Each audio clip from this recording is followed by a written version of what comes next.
There is a sound that survivors of the 1930s American plains described in almost identical terms across thousands of separate testimonies. Not the sound of wind. Everyone expects wind on the prairie. This was different. They described it as a wall. A moving wall of sound that arrived before the darkness did. A low continuous roar that grew from the horizon like something the earth itself was, exhaling after holding its breath for too long. Animals heard it first. Dogs disappeared under porches. Cattle pressed themselves against fence lines facing away from the sky. Chickens stopped moving entirely and stood in yards with their heads down as if they already understood that what was coming was beyond the category of weather. Then the darkness arrived. Not the darkness of night. Night comes gradually, predictably, with the comfort of routine. This darkness came in the middle of the afternoon on an ordinary Tuesday, and it moved across the plains like a living thing, a rolling black mountain of dust 2 miles high and 200 miles wide, turning day into absolute midnight in under 3 minutes. Inside that darkness was the topsoil of Kansas, the topsoil of Oklahoma, the topsoil of Colorado and Texas, and the panhandle country that had fed American families for 3 generations. It was not falling from the sky. It had been lifted from the ground. And the reason it was in the air instead of under a farmer's boots, the reason that 200 million acres of the most productive agricultural land in the Western Hemisphere had become airborne, was not a mystery by 1935. It had never really been a mystery. A geologist named Hugh Hammond Bennett had been trying to explain it to the United States government for the better part of a decade. They had not listened. Pull up a chair, because this story is not about weather. It was never about weather. Before you can understand what the Great Plains lost, you have to understand what the Great Plains were. Not the broken dust bowl of the 1930s photographs. Not the depopulated counties of worn-out soil that those images burned into the national memory. But the original landscape, the one that existed before the first steel plow broke the first furrow of native sod. Because that landscape was one of the most sophisticated and resilient agricultural ecosystems ever assembled by time and biology working together. The shortgrass prairie that covered the southern plains was not empty land waiting to be made productive. It was already productive, invisibly, quietly, continuously productive in the way that only systems built over thousands of years of evolutionary pressure can be. The native grasses, buffalo grass, blue grammer, side oats grammer, had root systems that reached 6 feet into the earth. 6 feet of living biological infrastructure, anchoring the soil against wind, channeling rainfall downward rather than letting it run off, feeding organic material continuously into the ground through the cycle of growth and dieback that had been building the topsoil layer for approximately 10,000 years since the last glacial retreat.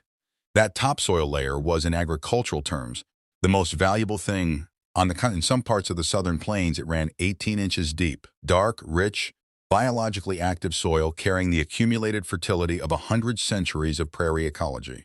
European agronomists who visited the region in the 1880s wrote home describing it in terms that sound almost reverent.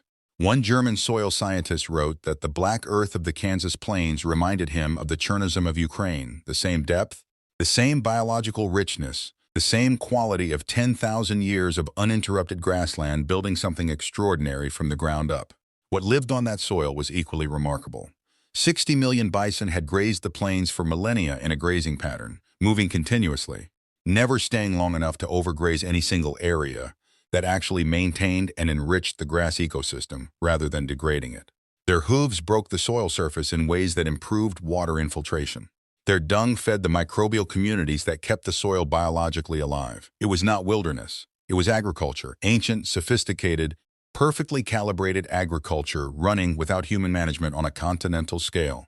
And in the space of approximately 50 years between 1880 and 1930, the United States government, with the enthusiastic encouragement of agricultural extension services, land promotion campaigns, and railroad companies hungry for freight revenue, convinced hundreds of thousands of farming families to replace all of it with wheat, just wheat, one crop. The promotional literature called the Southern Plains the breadbasket of the world. The rainfall data from the unusually wet decades of the 1900s and 1910s seemed to support the claim. Wheat prices during and after the First World War made plains farming genuinely profitable, and the gospel of more acres, more plowing, more production spread across the region with the unstoppable momentum of an idea whose time appeared to have arrived. Between 1925 and 1930 alone, 5 million additional acres of native grassland were broken and planted to wheat on the southern plains. 5 million acres of 6-foot root systems pulled from the ground and replaced with annual crops whose roots barely reached 6 inches.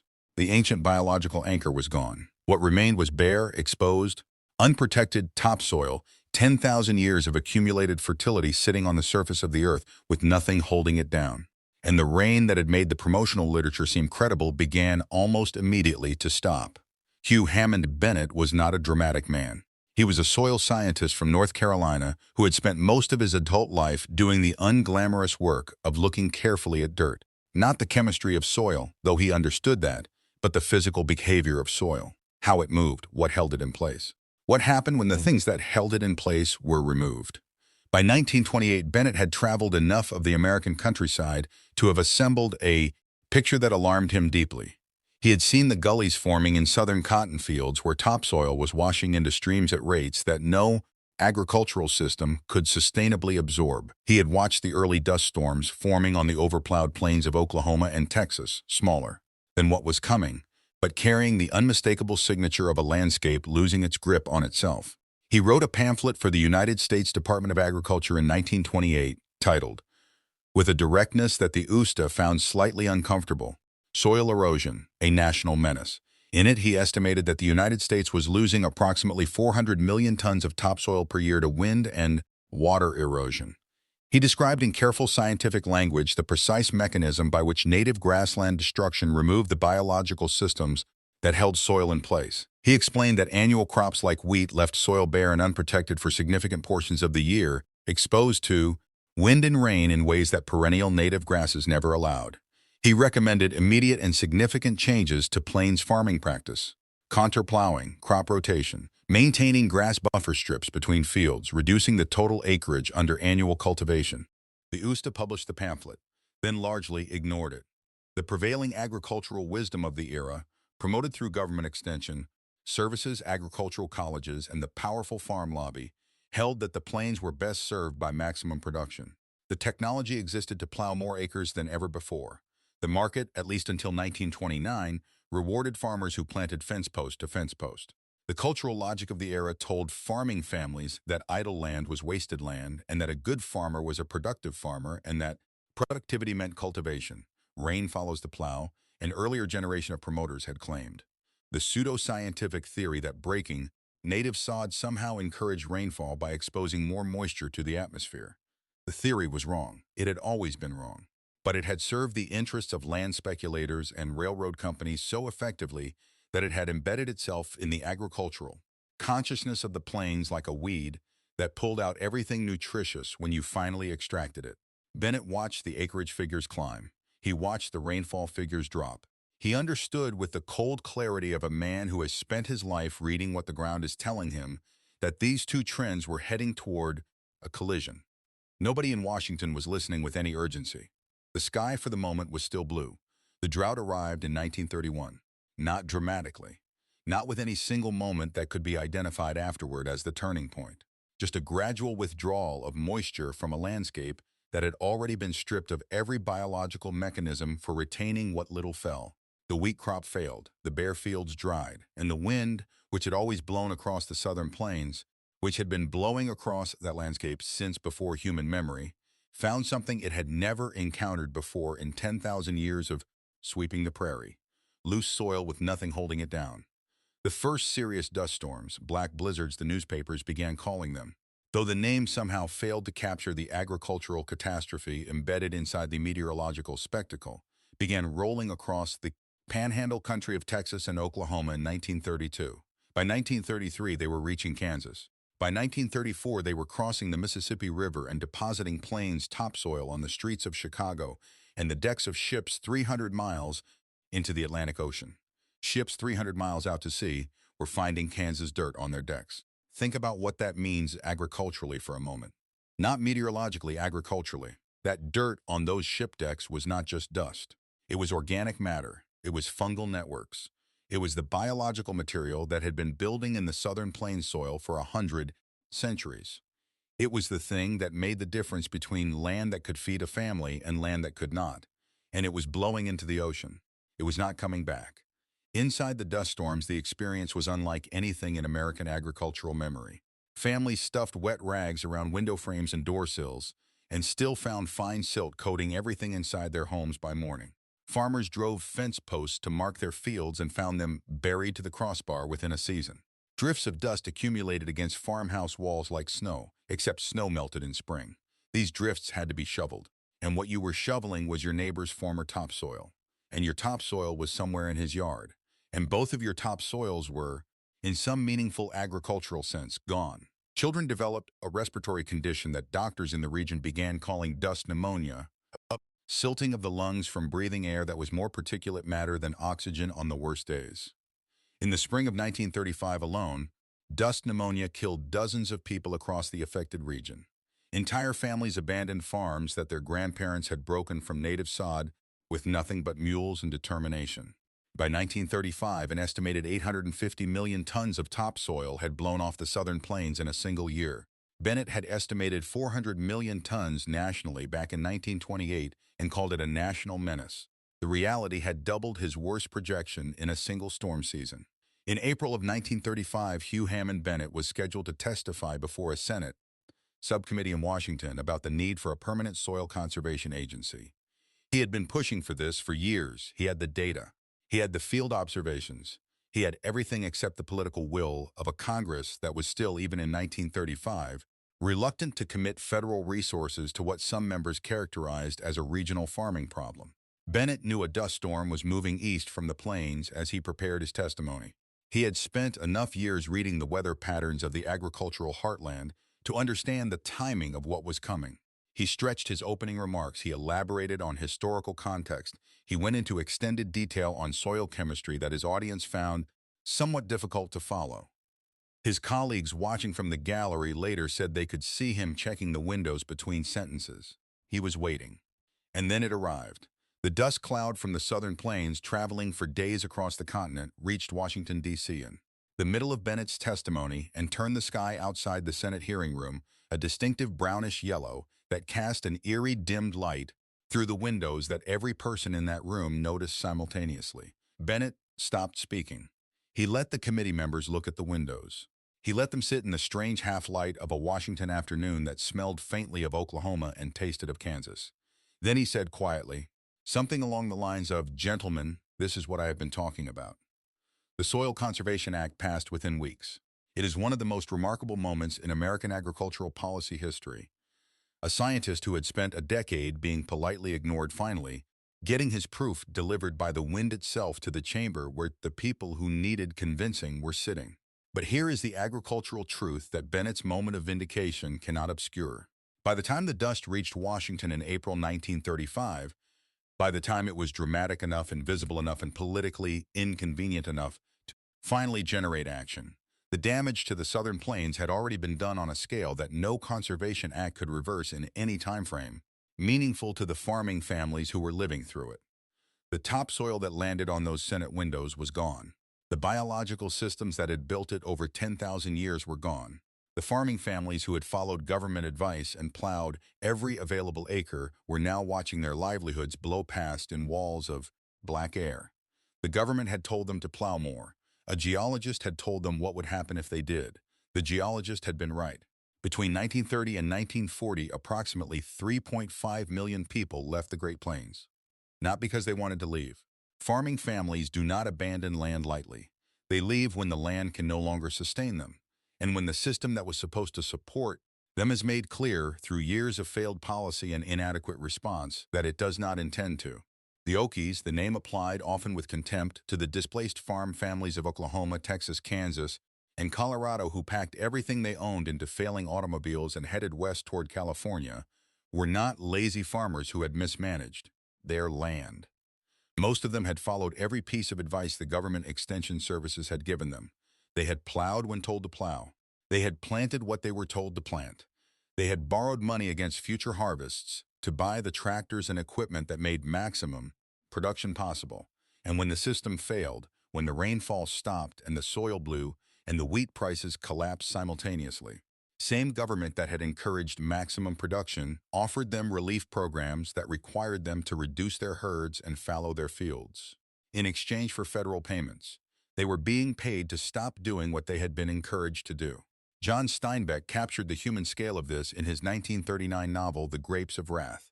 But the agricultural reality behind the fiction was in many ways more devastating than the story. Families who had farmed the same land for 2 and 3 generations left with the understanding, carried quietly and rarely spoken aloud, that the land they were leaving might not recover in their lifetime. They were right. Some of the most severely affected areas of the southern plains did not return to agricultural productivity for decades, and they returned only because of massive federal investment in soil conservation, contour farming education, shelter belt tree planting, and the gradual reestablishment of perennial grass cover on the most damaged acreage. The 10,000-year soil that had been blown into the Atlantic Ocean did not come back. It never comes back. Here is the agricultural verdict. The Dust Bowl was not a weather event that happened to farmers. It was the predictable consequence of replacing a 10,000-year-old perennial grass ecosystem with annual monoculture crops on a continental scale, in a semi-arid climate with a documented history of drought cycles, without any understanding of or respect for the biological systems that made that soil productive in the first place. The drought was real. But drought alone does not create dust storms of the scale that hit the southern plains in the 1930s. Drought on healthy native grassland creates dry grass. Drought on bare, unanchored, biologically depleted agricultural soil creates the apocalyptic conditions that those families live through. The warning had been delivered. Hugh Hammond Bennett delivered it in 1928 with enough scientific specificity that no one who read his pamphlet carefully could claim surprise at what followed. The alternative path was visible even then. Mixed farming systems, combining permanent grass pasture with cultivated cropland in proportions calibrated to the rainfall reliability of specific regions, had been practiced successfully in similar semi-arid climates in Australia and South Africa. Contour plowing to reduce wind erosion had been demonstrated in field trials. Shelter belt planting to break wind velocity across open farmland had European precedent stretching back centuries. None of these approaches were unknown. None of them required technology that did not exist.